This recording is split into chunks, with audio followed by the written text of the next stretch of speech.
তাই ইফতেখার আলমের জন্য ছিল অসাধ্য সাধন।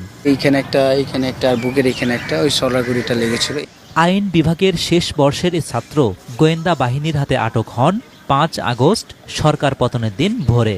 শেষ কয়েকটা ঘন্টা কাটে আলোচিত আয়নাঘরে। ধাক্কা দিয়ে উল্টা দিকে শোয়ায় এইখানে পাড়া দিল। এইখানে পাড়া দিয়ে লোহার রড ছিল, ওইটা ইচ্ছা মতো নিচে পিটাইতে থাকলো কতক্ষণ। অনেকক্ষণ পিটানোর পর আমি চিৎকার চেঁচামেচি করতেছিলাম, তখন অনেকক্ষণ পরে ওরা থামে। তখন অনেকক্ষণ থাকার পরে আবার বসায় আমাকে। তখন বলতেছিল যে এটা হলো একটা স্যাম্পল ডোজ, এটা শুরু, তুই আসলে বাঁচতে পারবি না। এইখানে এমন একটা জায়গা, এখানে 1000-এর উপরে মানুষ আছে এবং তারা কতদিন ধরে আছে। তোকে একটা উদাহরণ দিই, ছোট্ট একটা চারা গাছ তাদের হাতে দিছি, এখন এই চারা গাছ ফল দেয়। ওরা যুগের পর যুগ হয়ে গেছে, ওই প্রতিদিন ওদের হচ্ছে ওই গাছগুলোতে পানি দিয়ে জীবন কাটে। তোকে হচ্ছে তোর লাইফটা হবে এইরকম। আর হচ্ছে আমরা ভয় পাই না কাউকে। আমরা তো জানিসই ইন্টারন্যাশনাল মিডিয়াতে, দেশি মিডিয়াতে গুমের কথা বলে। তুই তো গুম হয়ে গেছিস, তোর নাম এখন থেকে মিস্টার গুম ইফতেখার, তুই এখান থেকে বাঁচতে পারবি না।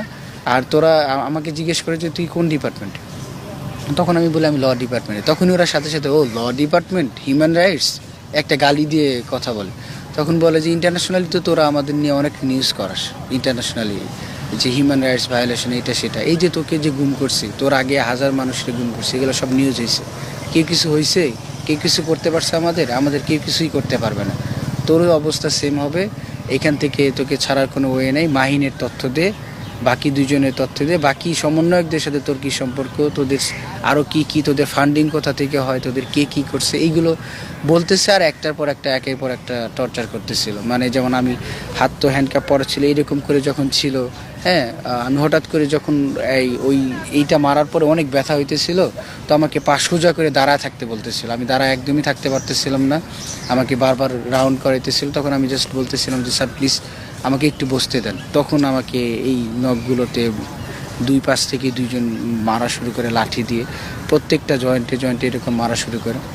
তো এরপরে আমি যখন বলতেছিলাম যে না আমি এগুলো কিছু জানি না, মাহিন আমার কাছে ছিল, আমার যতটা ন্যায্যতা মনে হয়েছে আমার বন্ধু হিসাবে আমি ওকে সাপোর্ট দিছি। তখনও বলতেছে যে তোর বন্ধু হিসাবে তোর সাপোর্ট দেওয়া, এই যে তুই যে এখন তোর জীবন শেষ হবে, এখন তুই কী করবি। আমি বলতেছিলাম যে স্যার আমাদের দাবি তো ন্যায্য, তোদের দাবি ন্যায্য, কিন্তু এটা তোদের কে বললো যে তোদের দাবি ন্যায্য না। এখনও আমাকে ওরা এরপরে অন্য একটা হাই অফিসিয়ালের একটা রুমে নিয়ে যায়। ওই রুমে নিয়ে গিয়ে ওরাও সেম আমাকে অনেক কথাবার্তা বলে, অনেক ভয়ঙ্কর বিবরণ বলে যে তোকে তো রাখা হবে, এখন একটু পরে রাতের দিকে রাখবো আমরা ইঁদুরের রুমে, আমাদের এখানে অনেক রুম আছে, ইঁদুর খেয়ে বাঁচতে হবে। তারপর হচ্ছে এটা বলতে বলতে আমাকে, আমি যখন বলতেছিলাম না, কোনো তথ্য দিতেছিলাম, ওদের প্ল্যান ছিল লাস্ট মুহূর্ত পর্যন্ত, যেটা আমি বুঝতে পারলাম, ওরা আমার ফোন দিয়ে মাহিনের সাথে যোগাযোগ করছে। আমি কীভাবে কথা বলি, হোয়াটসঅ্যাপে টেক্সট দিয়ে মাহিনকে বাইরে আসতে বলে, ওই জায়গায় আসতে বলে, এইভাবে বলে ওদেরকে এক করার একটা ট্রাই করতেছিল ওরা। তারপর পরে আমি বুঝতে পারলাম যে ওদেরকে এক করে হয়তো স্নাইপার শট বা যে কোনো একটা কিছু হইতে পারতো, ওদের কথাবার্তা শুনে বোঝা যাইতেছে। কিন্তু আমি স্বীকার করতেছি না কোনোভাবেই। তখন হচ্ছে একজন আমাকে উঠে এসে বলে যে তোকে একটা গেম খেলা শিখাই, সেটা হচ্ছে যে কখনো সিগারেটের সেকা খাইছিস নখে? আমি বললাম যে না, কখনো খাইনি। তখন বলে যে আজকে তাহলে একটু শিখ, অভিজ্ঞতাটা অর্জন কর। আর হচ্ছে যে এইটার নিয়ে, গেম খেলার নিয়ম হলো যখন আমি তোকে দিব, আমার সিগারেট যদি একটু নড়াচড়া হয়, একটু পড়ে যায়, তাইলে ধর যে এটা তোর মুখ দিয়ে দিব এবং অন্য যে কোনো জায়গায় দিয়ে দেবো, এরকম করে বলে ওরা আমার নখগুলাতে হচ্ছে সিগারেট দিয়ে সেকা এগুলো দিতে থাকে। আর ওরা হচ্ছে এগুলো চলতেই থাকে। ওই রুমে আরও প্রায় আধা ঘন্টা টর্চার করে আমাকে, তাও কোনো কিছু টিয়া না পাওয়ার পরে আমার ফোন টোন এগুলো অনেক কিছু করে। এরপরে আবার তিন নাম্বার আর একটা রুমে নিয়েছে, ওইখানে নিয়েও সেম অবস্থায় লাথি, কিল, ঘুষি, তারপরে ওই জয়েন্ট যোগগুলাতে ইয়াগুলাতে মারে। যখন কোনোভাবে বের করতে পারতেছি না, এরপর বলতেছে তোর তো আর বাঁচার উপায় নাই, তুই বলবি না, বুঝতে পারছি। ওর সাইডে জুনিয়ররা ছিল, ওদেরকে বলে যে ওর গরম পানিটা ঠিক কর, নাক দিয়ে গরম পানি আর হচ্ছে ইলেকট্রিক শক, এই 2টা ঠিক করে ওর বলে যে আমরা আসতেছি 1 ঘন্টা। সারা রাত ঘুমাই নাই আমরা সবাই তোকে ধরার জন্য, আর তুই এসে এখনও কোনো কিছু বলতেছিস না, এরকম অনেক গালাগালি করে আমাকে। মূলত সার্চে আমি কোনো কিছুই জানতাম না।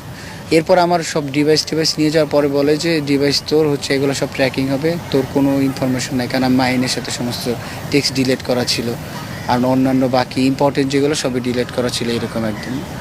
তো ওরা পরে ওটাকে রিকভার করার জন্য নিয়ে যায়, বলে যে সব রিকভার হবে, এগুলো আমরা বের করে ডিজিটাল রিপোর্ট আসার পরে তোর সাথে আমরা আবার বলবো। এটা বলে ওরা চলে যায়।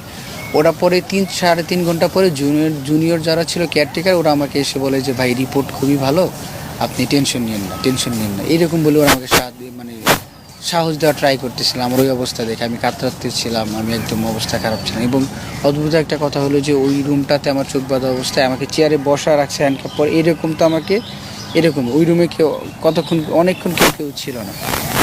একটু পরে কেয়ারটেকার এসে বলতো যে ভাই সিসি ক্যামেরায় হচ্ছে স্যাররা দেখতেছে আপনি নড়াচড়া করতেছেন, এটা স্যাররা কিন্তু এসে আবার অ্যাটাক করবে। মানে জাস্ট আমি যদি এরকম ঘাড় আসে তো ওদের শর্ত যে এরকমই থাকবে, তুই আমি এরকমও করতে পারবো না, ঘন্টার পর ঘন্টা একটু নড়াচড়া করতে পারবো না এরকম। তো আমি দুপুরের পরে বুঝতে পারি নাই, ওরা জাস্ট আমাকে কিছুই বলে নাই, ওই রুমে রাখতেছিল। একটু পরে কেউ এসে একটা থাপ্পড় দিয়ে যাইতেছিল, কেউ এসে দেয়ালের সাথে লাগাই দিয়ে যাইতেছিল, এরকম একটা চলতেছিল। তবে একজন কেয়ারটেকার ছিল, ও ভালো মনে হয়েছে আমার কাছে। উনি বলতেছিল ভাই টেনশন নিন না, ইনশাল্লাহ আপনি মুক্তি পাবেন বলে আশা করি। খবর খুবই ভালো। কিন্তু এই খবর ভালো বলতে যে আসলে দেশে একটা কিছু হয়ে যাচ্ছে, বিকালের দিকে যে আমাকে এই খবরটা দিচ্ছে আমি এটা বুঝতে পারিনি। আমি হয়তো ভাবছি হয়তো আমাকে ছাড়বে বা এরকম কিছু। তো বলতেছে এরপর শুধু বলে যে প্রসেসিং হচ্ছে, ছাড়তে সময় লাগবে।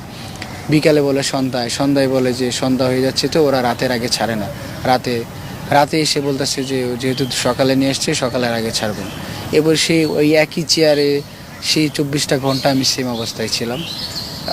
সেম অবস্থায় থাকার পরের দিন ভোরে হচ্ছে আমাকে দেওয়া হয়, ওই যে ফাঁসির আসামিদের যেরকম পুরো কাভার করা, ওই রকম হচ্ছে কাভার করে আমাকে গাড়িতে উঠায় হচ্ছে আস্তে আস্তে বলতে থাকে।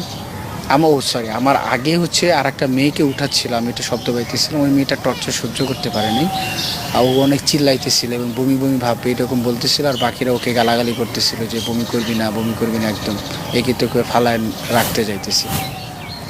তো পরে হচ্ছে যে আমাকে গাড়িতে উঠানোর পরে আমাকে বলে যে যদি তোর 14 গোষ্ঠী বায়োডাটা আমাদের কাছে আছে, যদি বাইরে গিয়ে কি বলবি। ফার্স্টে ওরা বলে যে বাইরে গিয়ে বলবি যে ঢাকার বাইরে ঘুরতে গেছিলাম, তো এখন আসছি, এটা বলবো।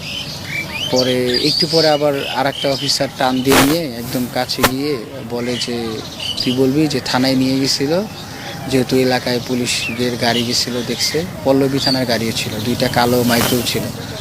তো তুই বলবি যে থানায় নিয়ে গেছিলো, কোন থানায় নিয়ে গেছিলো আমরা জানি না, এইটা বলে তুই বলবি, কিন্তু আমাদের সম্পর্কে যদি কোনো কিছু বলিস তাহলে একদম তো 14 গোষ্ঠীর অবস্থা একদম খারাপ করে দেবে। এটা বলে ওরা আমাকে পূর্বাচলে ওইদিকে একদম ভোরের দিকে ফেলে রেখে চলে যাবো।